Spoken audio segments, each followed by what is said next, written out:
এসে বলল, দিদি একটু ব্রাইডাল মেকআপ করে দে না, ঘুরতে যাবো। তখন বোনকে বললাম ঠিক আছে করে দেবো, তার আগে আমি যা যা বলবো তাই তাই করতে হবে তোকে। সঙ্গে সঙ্গে বোন রাজি হয়ে গেল। শোন, তুই প্রথমে এই গাছে উঠে আমার জন্য একটা আম পেড়ে দে। বোন বলছিল গাছে উঠতে পারবে না, ওকে ঠেলে দিতে, তাই ওকে ঠেলে দিয়ে গাছে উঠিয়ে দিলাম। তারপর বোন গাছে উঠে আমার জন্য একটা আম পেড়ে দিল। প্রথম শর্তটা তো পেরে গেলি, এবার দ্বিতীয় নম্বর শর্ত হলো মিষ্টি কিনে নেই আমার জন্য দোকান থেকে। ঠিক আছে, যাচ্ছি।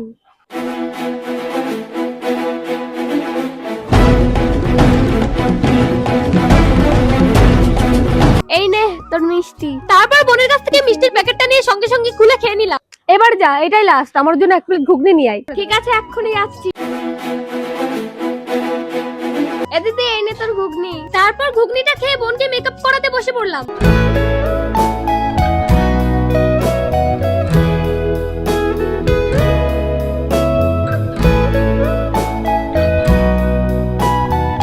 তো বন্ধুরা কমেন্টে জানাও বোনকে কেমন লাগছে, সাবস্ক্রাইব করে দিও। টাটা।